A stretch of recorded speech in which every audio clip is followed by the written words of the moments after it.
Price lord. ದೇವರ ಪರಿಶುದ್ಧ ನಾಮಕ್ಕೆ ಸ್ತೋತ್ರ. ಪ್ರಿಯರೇ, ಅನುದಿನದ ವಾಕ್ಯ ಭಾಗಕ್ಕಾಗಿ ನಿಮ್ಮನ್ನು ನಾನು ಸ್ವಾಗತಿಸ್ತಿದ್ದೇನೆ. ಬನ್ನಿ, ದೇವರ ವಾಕ್ಯ ಭಾಗವನ್ನು ನಾವು ಜ್ಞಾನಿಸೋಣ. ಕೀರ್ತನೆಗಳು 1ನೇ ಅಧ್ಯಾಯ 2ನೇ ವಚನ. ಯೆಹೋವನ ಧರ್ಮಶಾಸ್ತ್ರದಲ್ಲಿ ಆನಂದ ಪಡುವನಾಗಿ ಅದನ್ನೇ ಹಗಲಿರುಳು ಜ್ಞಾನಿಸುತ್ತಿರುವನೋ ಅವನು ಎಷ್ಟೋ ಧನ್ಯನು ಎಂಬುದಾಗಿ ದೇವರ ವಾಕ್ಯ ನಮಗೆ ತಿಳಿಸ್ತಾ ಇದೆ ಪ್ರಿಯರೇ. ಹಾಗಾದ್ರೆ ನಿಜವಾದ ಧನ್ಯರು ಯಾರು ಪ್ರಿಯರೇ? ಹಾಗಾದ್ರೆ ನಿಜವಾದ ಧನ್ಯರು ಆತನ ವಾಕ್ಯವನ್ನ ಓದಿ ಜ್ಞಾನಿಸುವವನೇ ಧನ್ಯನು ಎಂಬುದಾಗಿ ದೇವರು ಹೇಳ್ತಿದ್ದಾರೆ. ಹಾಗಾದ್ರೆ ನಾವು ವಾಕ್ಯ ಭಾಗವನ್ನ ಓದ್ತಾ ಇದ್ದೀವಿ.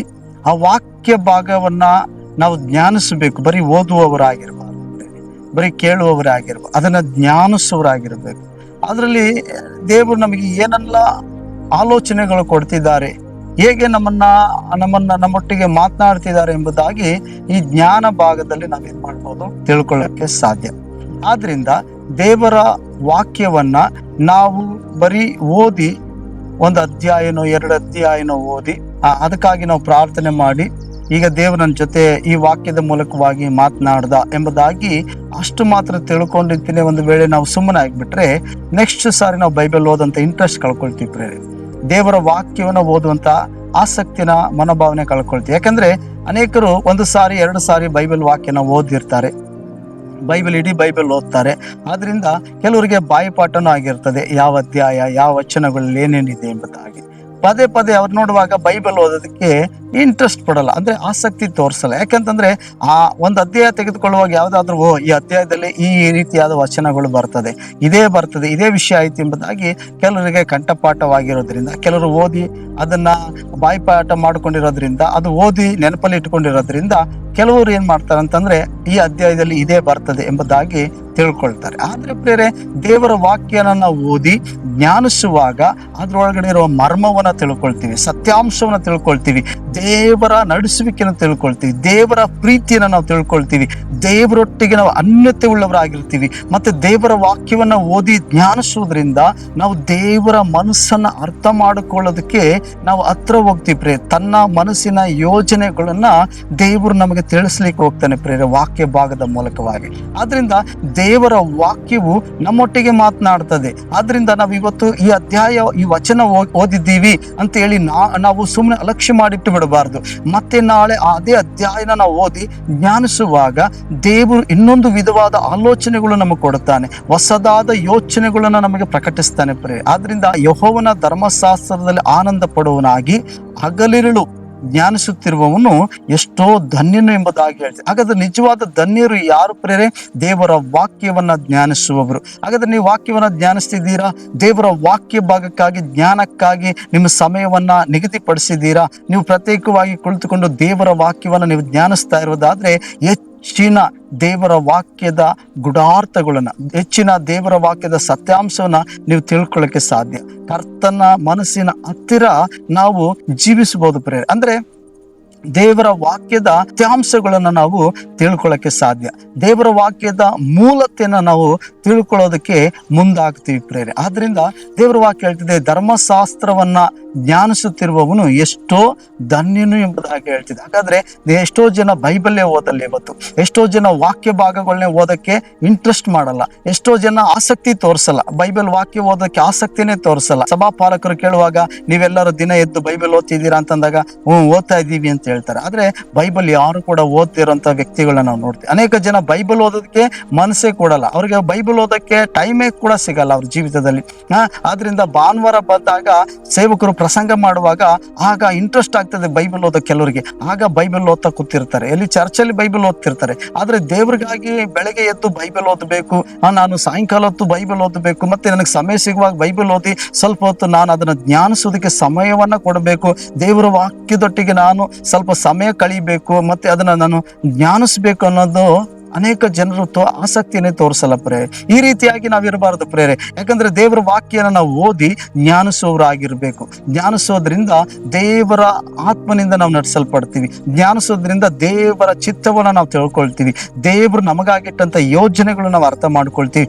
ವಾಕ್ಯದ ಅರ್ಥವನ್ನ ನಾವು ತಿಳ್ಕೊಳ್ಳಕ್ಕೆ ಸಾಧ್ಯವಾಗ್ತದೆ. ಆದ್ರಿಂದ ನಾವು ಸತ್ಯವೇದನ ಓದುವವರಾಗಿರ್ಬೇಕು, ವಾಕ್ಯವನ್ನ ಜ್ಞಾನಿಸುವವರಾಗಿರ್ಬೇಕು. ನೋಡಿ, ದೇವರ ವಾಕ್ಯ ಹೇಳ್ತದೆ, ಇಸಾಕನು ಸಂಜೆ ವೇಳೆಯಲ್ಲಿ ಆತನು ದೇವರ ವಾಕ್ಯವನ್ನ ಧ್ಯಾನಿಸುವುದಕ್ಕಾಗಿ ಅಡವಿಗೆ ಹೋಗ್ತಿದ್ದಂತೆ. ನೋಡಿ ಪ್ರಿಯರೇ, ದೇವರ ವಾಕ್ಯ ಹೇಳ್ತದೆ, ಇಸಾಕನು ಸಾಯಂಕಾಲ ವೇಳೆಯಲ್ಲಿ ದೇವರ ವಾಕ್ಯವನ್ನ ಧ್ಯಾನಿಸ್ತಿದ್ದ ಎಂಬುದಾಗಿ ವಾಕ್ಯ ಭಾಗ ಹೇಳ್ತದೆ. ಹಾಗಾದ್ರೆ ನಾವು ವಾಕ್ಯ ಭಾಗವನ್ನ ಧ್ಯಾನಿಸಬೇಕು.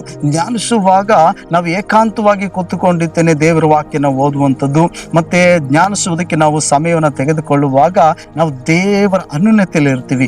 ದೇವರೊಟ್ಟಿಗೆ ಸಮಯ ಕಳೆಯುವಂತ ಉತ್ತಮ ಭಾಗ ಅದಾಗಿರ್ತದೆ ಪ್ರೇರೆ. ನಮ್ಮ ಜೀವಿತದಲ್ಲಿ ಎಂತ ಘಟನೆಗಳು ಸಂಭವಿಸುವಾಗ, ನಮ್ಮ ಜೀವಿತದಲ್ಲಿ ಎಂತ ಶೋಧನೆಗಳು ಹೋರಾಟಗಳು ನಾವು ಹಾದು ಹೋಗುವಾಗಲೂ ಕೂಡ ಈಗ ಧ್ಯಾನಿಸಿದಂತ ವಾಕ್ಯ ಭಾಗವು ನಮ್ಮನ್ನ ಬಲಪಡಿಸ್ತದೆ. ಯಾಕೆಂದ್ರೆ ದೇವರ ವಾಕ್ಯ ಹೇಳ್ತದೆ, ಅದು ನಮ್ಮನ್ನ ನಡೆಸ್ತದಂತೆ ಪ್ರೇ, ನಮ್ಮನ್ನ ಬಲಪಡಿಸ್ತದಂತೆ, ನಮ್ಮೊಟ್ಟಿಗೆ ಮಾತನಾಡ್ತದೆ ದೇವರ ವಾಕ್ಯ. ದೇವರ ವಾಕ್ಯ ನಮ್ಮನ್ನ ಎಂಕರೇಜ್ ಮಾಡ್ತದೆ, ಅಂದ್ರೆ ನಮ್ಮನ್ನ ಪ್ರೋತ್ಸಾಹ ಪಡಿಸ್ತದೆ ದೇವರ ವಾಕ್ಯ. ಆದ್ರಿಂದ ದೇವರ ವಾಕ್ಯವನ್ನ ಓದಿ ಅದನ್ನು ನಾವು ಜ್ಞಾನಿಸುವವರಾಗಿರ್ಬೇಕು.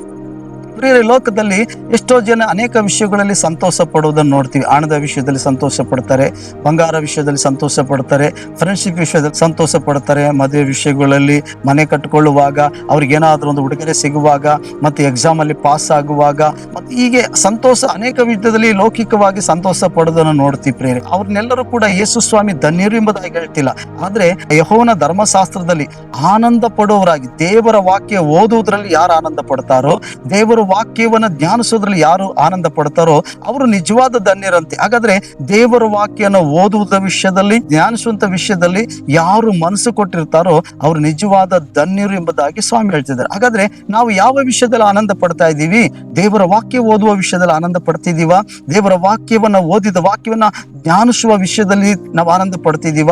ಅನೇಕ ಜನರಿಗೆ ಬೈಬಲ್ ಓದೋದಕ್ಕೆ ಭಯ, ಅನೇಕ ಜನರು ಬೈಬಲ್ ಓದೋದಕ್ಕೆ ಮನಸ್ಸು ಕೊಡಲ್ಲ. ಯಾಕಂತಂದ್ರೆ ದೇವರ ವಾಕ್ಯವು ಈ ಬಾಯಿ ಕತ್ತಿ ಅಂತ ಇದೆ, ಅದು ನನ್ನನ್ನು ನೇರವಾಗಿ ಚುಚ್ಚುತ್ತದೆ ಅಥವಾ ನನ್ನ ಮನಸ್ಸಿಗೆ ಮುಟ್ಟುವಂತೆ ಮಾತನಾಡ್ತದೆ ಅಂತ ಹೇಳಿ ನಾನು ಯಾವುದೋ ಒಂದು ತಪ್ಪಾದ ಮನೋಭಾವನೆಯಲ್ಲಿ ಇದ್ದೀನಿ, ನಾನು ಯಾವುದೋ ಒಂದು ತಪ್ಪಾದ ಮಾರ್ಗದಲ್ಲಿದ್ದೀನಿ.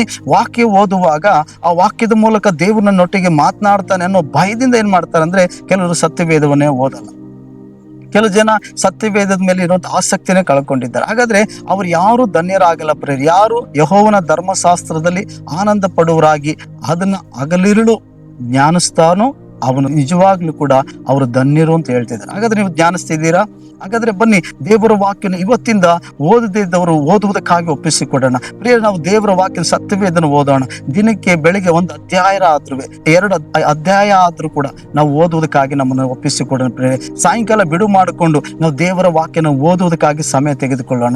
ನಾವು ದೇವರ ವಾಕ್ಯನ ಓದಿದಂತ ವಾಕ್ಯವನ್ನ ಜ್ಞಾನಿಸುವುದಕ್ಕಾಗಿ ನಮ್ಮನ್ನ ಒಪ್ಪಿಸಿಕೊಳ್ಳೋಣ. ಆಗ ದೇವರು ನಮ್ಮನ್ನ ನಿಜವಾಗ್ಲೂ ಕೂಡ ನಮ್ಮೊಟ್ಟಿಗೆ ಮಾತನಾಡ್ತಾರೆ ವಾಕ್ಯದ ಮೂಲಕವಾಗಿ. ನಿಜವಾಗ್ಲೂ ಆತನ ಯೋಜನೆಗಳು ನಾವು ತಿಳ್ಕೊಳ್ಬಹುದು. ನಮ್ಮನ್ನ ಕರ್ತನು ವಾಕ್ಯವನ್ನು ಧ್ಯಾನಿಸುವಾಗ ನಮಗಾಗಿಟ್ಟಂತ ಆತನ ಆಶೀರ್ವಾದಗಳ ಮರ್ಮವನ್ನು ನಾವು ತಿಳ್ಕೊಳ್ಳಕ್ಕೆ ಸಾಧ್ಯವಾಗ್ತದೆ. ಹಾಗಾದ್ರೆ ಬನ್ನಿ ನಾವು ಪ್ರಾರ್ಥನೆ ಮಾಡೋಣ ದೇವರ ಸಮ್ಮುಖದಲ್ಲಿ. ದೇವರೇ, ಇವತ್ತಿಂದ ನಾನು ಒಪ್ಪಿಸಿಕೊಡ್ತೀನಿ. ಇನ್ನು ಮುಂದೆ ನಾನು ದೇವರ ವಾಕ್ಯವನ್ನು ಓದುತ್ತೀನಿ. ನಾನು ವಾಕ್ಯ ಓದಿದಂತ ವಾಕ್ಯವನ್ನು ಧ್ಯಾನಿಸುವುದಕ್ಕಾಗಿ ನಾನು ಸಮಯವನ್ನು ಕೊಡ್ತೀನಿ. ನನ್ನನ್ನು ಒಪ್ಪಿಸಿಕೊಡ್ತೀನಿ. ವಾಕ್ಯ ಓದುವಾಗ ನನ್ನ ಜೊತೆ ಮಾತನಾಡು. ನಾನು ನಿನ್ನ ವಾಕ್ಯದಲ್ಲಿ ಆನಂದ ಪಡಬೇಕು, ನಿನ್ನ ಧರ್ಮಶಾಸ್ತ್ರದಲ್ಲಿ ಆನಂದ ಪಡಬೇಕು. ಅದನ್ನು ಓದುವ ವಿಷಯದಲ್ಲಿ, ಜ್ಞಾನಿಸುವ ವಿಷಯದಲ್ಲಿ ನಾನು ಸಂತೋಷ ಪಡಬೇಕೆಂಬುದಾಗಿ ನಮ್ಮನ್ನು ಒಪ್ಪಿಸಿಕೊಡುವಾಗ ಖಂಡಿತ ದೇವರು ತನ್ನ ವಾಕ್ಯದ ಮೂಲಕ ನಮ್ಮೊಟ್ಟಿಗೆ ಮಾತನಾಡ್ತಾನೆ ಪರೇ. ಹಾಗಾದ್ರೆ ಬನ್ನಿ ಪ್ರಾರ್ಥಿಸೋಣ. ಪ್ರೀತಿ ಕನಿಕರವುಳ್ಳ ತಂದೆಯಾದ ದೇವರೇ, ಯೆಹೋವನ ಧರ್ಮಶಾಸ್ತ್ರದಲ್ಲಿ ಆನಂದ ಪಡುವವನಾಗಿ ಅದನ್ನೇ ಹಗಲಿರುಳು ಧ್ಯಾನಿಸುತ್ತಿರುವವನು ಅವನು ಎಷ್ಟೋ ಧನ್ಯನೆಂಬುದಾಗಿ ಹೇಳಿದಿರಲ್ಲ. ಸ್ತೋತ್ರ. ನಿನ್ನ ವಾಕ್ಯವನ್ನು ಓದುವುದಕ್ಕಾಗಿ ನಾವು ಒಪ್ಪಿಸಿಕೊಡ್ತೀವಿ, ಅದನ್ನು ಧ್ಯಾನಿಸುವುದಕ್ಕಾಗಿ ಒಪ್ಪಿಸಿಕೊಡ್ತೀನಿ ಎಂಬುದಾಗಿ ಎಷ್ಟು ಜನ ದೇವರೇ ಇವತ್ತಿಂದ ನಿನಗೆ ಒಪ್ಪಿಸಿಕೊಡ್ತಿದ್ದಾರೋ ಅವರು ಎಲ್ಲರನ್ನು ಆಶೀರ್ವದಿಸು. ವಾಕ್ಯದ ಮೂಲಕ ಅವರೊಟ್ಟಿಗೆ ಮಾತನಾಡು ಸ್ವಾಮಿ. ನಿನ್ನ ವಾಕ್ಯಗಳು ಅರ್ಥ ಮಾಡಿಕೊಳ್ಳುವಂತ ಸತ್ಯದ ಪರಿಜ್ಞಾನವನ್ನು ಅವರಿಗೆ ಕೊಡಿ. ಅವರನ್ನು ಬಲಪಡಿಸಿ ಆಧರಿಸಿ ನಿನ್ನ ವಾಕ್ಯವೆಂಬ ರುಚಿಯನ್ನು ಅವರು ಗ್ರಹಿಸಿಕೊಳ್ಳುವಂತೆ, ನಿನ್ನ ವಾಕ್ಯವು ಜೇನಿಗಿಂತಲೂ ರುಚಿಯಾಗಿದೆ ಅಂತ ವಾಕ್ಯ ಭಾಗ ಹೇಳ್ತದಲ್ಲ, ಆ ವಾಕ್ಯದ ರುಚಿಯನ್ನು ಅವರು ಗ್ರಹಿಸಿಕೊಳ್ಳುವಂತೆ ಅವರಿಗೆ ಸಹಾಯ ಮಾಡು, ಬಲಪಡಿಸು, ನಡೆಸು. ಯೇಸು ನಾಮದಲ್ಲಿ ಬೇಡ್ತೀನಿ ತಂದೆಯಾದ ದೇವರೇ, ಆಮೆನ್. Price the lord. ದೇವರು ನಿಮ್ಮನ್ನು ಆಶೀರ್ವದಿಸಲಿ.